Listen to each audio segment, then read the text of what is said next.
Токтогул району дегеле Кетмете өрөөнү жөнүндө айтсак, бул өрөөндүн өзгөчө жаратылыш байлыгы менен айырмаланганын айтып кетишибиз керек. Анткени Борбор Азияда, Кыргызстанда жаратылыш байлыгы өсүмдүктөр дүйнөсү жана жаныбарлар дүйнөсү боюнча биотүрдүүлүк деп айтылат. Ошонун алдында биринчи орундарда турат биздин өрөөн. Жаратылышын айтмакчы, өсүмдүктөр дүйнөсүндө мына биз отурган жерде эле, мына биз тегеректеп турган кайыңдар, булар жөн кайың эмес. Бул атактуу Чаншан кайыңы деп аталат. Эндемик, кызыл китепке кирген кайыңдар ушулар. Эндемик демекчи, Тянь-Шандын эндемиги. Демек, Тянь-Шандын Талатон тоолорунан башка жерде өспөйт да. Бизге гана таандык ушул. Мына капталда көрүп аткан карагайлар. Тянь-Шан карагайы жана арасында кочкул болуп, кой болуп турган бул атактуу ак карагай. Пихта Семенова деп айтылат. Бул карагайлар ушул батыш Тянь-Шанга гана таандык. Ушул Чычканда, Беш Ташта, Сары Челек, Абылетим ушул жердер гана өзөт да. Мына бул биздин байлыгыбыз. Мен Сооронкулов Камал, кесибиң эмне дегенде мен Кыргызстанды, Ала тоону сүйгөн адаммын, кесибим ошол. Дегеле Токтогул жөнүндө айтсак, Токтогул өрөөнү Кетмен төбө деп айтабыз. Кыргызстандын борборунда географиялык жүрөгү десем жаңылбайм. Анан дагы стратегиялык дейбиз, кан жол дейбиз. Бишкек-Ош трассасынын так ортосунда жайгашкан. Тарыхы десең тарыхы бай. Жаратылышы десең жаратылышы өзгөчө башкача бир биотүрдүүлүккө ээ өрөөн болуп эсептелет. Анын ичинде Чычкан капчыгайы. Чычкан деп аталышында айтып кетсек, эмнеге Чычкан деп аталганда, байкы убакта ушунчалык чытырман жыж токой болгон экен. Чычкан жөрмөлөп өтө албагандай деп анан Чычкан деп атаган экен. Мына ошол Чычкандын төр жагында Итагар дарыясынын жээгинде отурабыз, Марал кечүүдө. Бул жаратылышын айта берсек, биотүрдүүлүк деп айтылат. Биотүрдүүлүк боюнча мына ушул биз отурган жерлер эң бир дегеле Кыргызстан боюнча, Борбор Азия боюнча эң бир бай жер деп айтсак жаңылбайбыз. Мен эми айтайын дегеним өтө көп эле нерсе берди. Тегерегин баардыгы эле бул жанагы мынайсым атлас да. Ушул өсүмдүктөрдүн атласы биз отурган жер. Кожогатын эле айтсак, мына ушул сезон башталганда Ош баткенден бери келип ушул жерге кожогатты тергенini келишет. Эми айта турган өкүнүчтүү нерсе бар. Ушундай кереметтүү тоолордо, токойлордо жаныбарлар дүйнөсү азайып кеткени өкүндүрөт. Болбосо мына ушулардын бардыгында эликтер. Мына Марал кечүү деп жөн айтылган эмес да. Маралдар байырлаган убагында. Мына кийик текелер жер болуш керек эле ошол жерде азайып калган. Бул эми баардыгы биздин антропогендик басым дейбиз, адамдардын ошол биздин мыкачылыгыбыз, убагында көп кылып атканыбыз, азырда токтобой браконьерлик бар дегендейчи. Бирок эми бул бара-бара баягы калыбына келет деп ишенем. Анткени мына мамлекеттик органдардагы, ана жергиликтүү калктын активдүүлүгү, балдар өздөрү чыгып ушуларды коруп атат. Ушул жергиликтүү балдар. Эми Токтогулдун жаратылышын айта берсек, бул өтө өзүнчө бир көп сериялуу фильм болуп кетет. Мен ушул экология тармагында алектенген менен Кыргызстандын көп булуң бурчун кыдырып жүрөм. Өзүм болсо туулган жерим мына ушул бияқта ашуу деп коет. Беш Таш ашууларынан Таластан болом. Бирок дагы мына ушундай Чычкан капчыгайына окшогон капчыгай жок эсе деп айтсам болот да. Стратегиялык мааниси ал бир жөн. Тарыхый мааниси бир жөн. Бирок могу биотүрдүүлүктү, ушу байлыгы боюнча ушуну сактап калууга аракет жасаш деп жүрүп, бир нече жыл мурун өтө күчтүү бир команда долбоордун мүчөлөрү менен ошолорду алып баратып, Чычканда токтоп айтып бердим элем өзүмдүн бир кыялымды. Ал маселе мындай эле. Ушундай керемет жер, Кыргызстандын борбору, географиялык борбору. Токой десең Токой, Тоо десең Тоо. Ушундай шараккан суулар менен атактуу, даңктуу Чычкан Капчыгайы, бирок дагы көйгөй эмнеде? Ээси көп. Айыл өкмөт, Токой чарба, жол караган ДУ деп коебуз.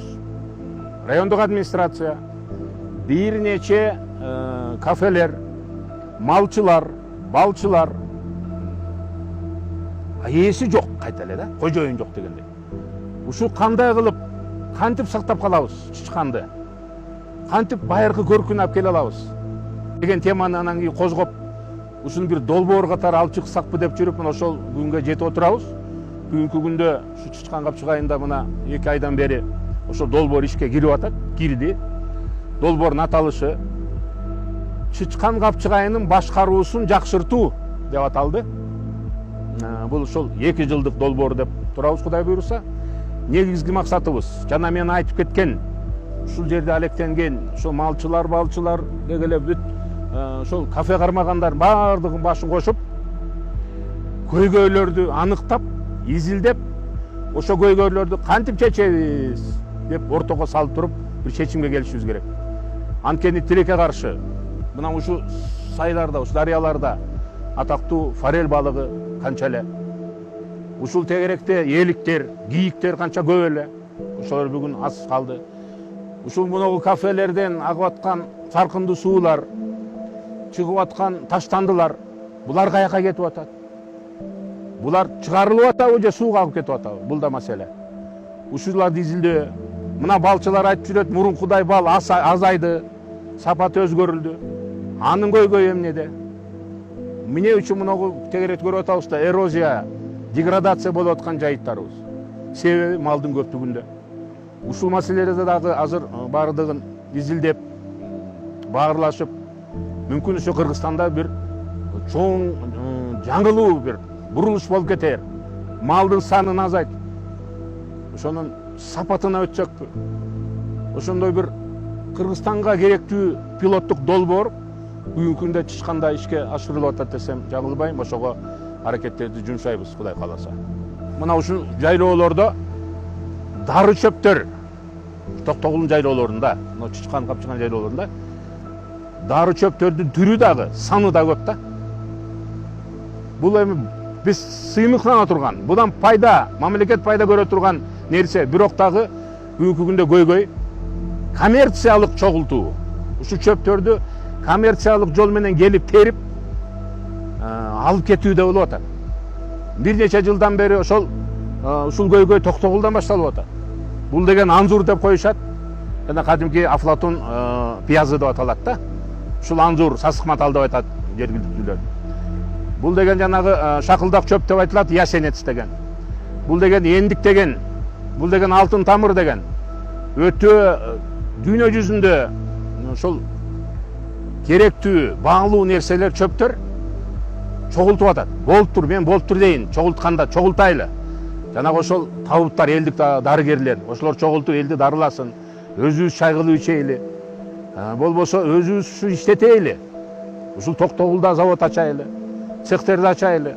Ошо чөптөрдү иштеткенге, ошо чөптөрдү өзүбүз өстүрөйлү, андай жолдор бар. Азыркы болуп аткан бул бир надандык да, жырткычтык менен. Команда болуп барып туруп балдар казып, каскан өзүндө технологиясы бар. Биринчиден бар уруксат алып, Илимдер академиясына. Кайсы жерден казасың, кандай чөптү казасың, канча көлөмдө казасың. Ошонун баарын аныктап алып келип туруп, касканда дагы мисалы 1 квадрат метр жерден ошонун 30% калтырып, тамырына тийбей, ошонун гүлдөрүн сактап, келечекте баягы урукка калсын деп. Ошентип териш керек эле. Андай болбой атат да. Жалпы келип эле ошондо жырткычтык казуулар болуп кетип атат. Биз талкалап атабыз жайлоолорду, чөптөрдү. Ошондо мен айткан жана жол бар. Ошондо ушу долбоордун алкагында окуу сабактарды өткөрөбүз. Кантип өстүрүш керек? Кайсы чөптөрдүн түрүн өстүрүш керек? Аны келечекте Токтогулда ошондой бир кичи чакан бизнестерди уюштуруу керек деген ошого ушундай толук ишеним бар да.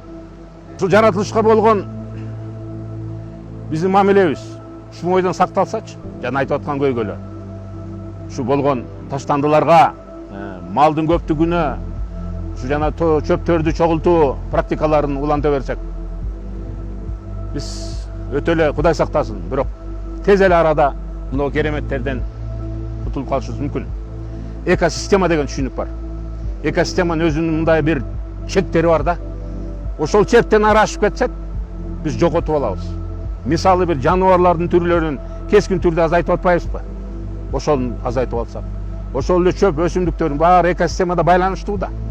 Бири жок болуп калса, башкасы да жок болуп калат. Айтып атпайбы жана балчылардын чоң көйгөйү, бал азайып атат, сапаты.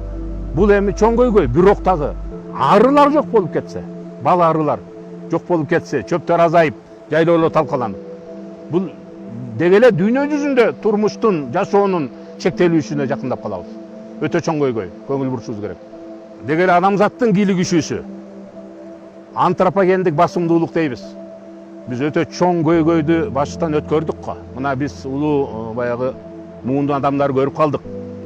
Чоң мисал Арал деңизинин тагдыры. Мына бүгүнкү күндө Арал деңизи жок эсе болуп калды. Чөл. Болбосо убагында ал деңиз аталып чоң деңиз эле да. Ага биздин ушу мына Сырдария, мына ушу суулар нарын суусуна кошулуп барып Арал деңизине барат Сырдария менен. Ары жактан Амудария болуп чоң Тажикстандан келген дарыялар. Убагында адамдын жанагыдай туура эмес иштерин кылып, Өзбекстанда, Тажикстанда пакта өстүрүүлөрүнө ошол жака сууларды бура берип, биз чоң баягы рекорд пактанын түшүмүн алабыз деп. Мына жыйынтыгында эмне болду? Жыйынтыгында Арал деңизи жок эсе болду. Аралдын тегерегинде мына жаныбарлар дүйнөсү, жаратылыш дүйнөсү ушу кыйроого учурады да. Бул дүйнөлүк масштабтагы трагедия. Кудай ошодон сактасын. Ошон үчүн бүгүн да кеч эмес. Мына ушул жерден баштайлы. Ушул аракетибизди жумшап, ушул сууларды, тоолорду, токойлорду сактаганга аракет кылайлы. Ушул мына кечүүнү сактайлы. Итагар суусун сактайлы. Мына Капчыгайды, Чычканды сактайлы. Кетмен төбөрөнү сактайлы. Кыргызстанды, Ала тоону сактайлы. Ана мен да бир айта турган нерсем бар эле. Мен 1000 мертебе Кудайга шүгүр деп отурам. Мына азыр ушул жерде. Ушул дарыянын жээгинде марал кечүүдө. Анткени жана айтып кеткен биринчиси. Көп жыл ниет кылып жүргөн долбоор ишке киришти. Чычкан Капчыгай боюнча. Анын экинчиси мына ошол көп жыл мен ниет кылып кыялданып жүргөн мына ушул керемет жерлер бир тасмага түшүп калса экен, ушуларды бир келип изилдесе экен, тартса экен деген ниетим ишке ашып атат. Анткени мына силерге окшогон команда, инилерим издеп жүрүп, мага учурашып, рахмат силерге. Байке ушул кандай кылып ушуну бир ушундай кереметти сактап калганга тасмалар тартайлы деп бир күчтүү топ болдуңар. Ошол мен билип турам канчалык кыйынчылык менен ишке ашып атат. Канча деген каражат топтолот, канча деген техника тартылып атат. Мына ушул токойдо түнөп жүрөсүңөр канча күндөн бери, алдыда да канча күндөр турат. Бирок максатыңар ушул байлыгыңарды, ушул биздин, Кыргыздын, Ала тоонун бир кереметин тасмаларга түшүрүп, өзүнчө бир Кыргызстанга үлгү боло турган бир пилоттук долбоор болуп атат да. Бул да оңой жерден болгон жок, анан бул капысынан болгон жок да. Бул дагы бир чоң ошо Кудайым бизге берип аткан мүмкүнчүлүгү. Ушундай силер биринчи болуп туруп, сонун бир тасма кылып чыгарсаңар, анан ошону Кыргызстандын жерлерине силерге окшогон мыкты, күчтүү, белдүү инилерим чыгып туруп, Кыргызстан боюнча ушундай бир Кыргызстанды даңазалай турган бир нерселер чыкса экен, туристтик потенциалды көтөргөнгө деги эле мактана тургандай Кыргызстаныбыз бар, Ала тообуз бар. Ушуну дүйнө жүзүнө көрсөтөйлү, жеткизейли деген кыялдарыбыз ишке ашсын.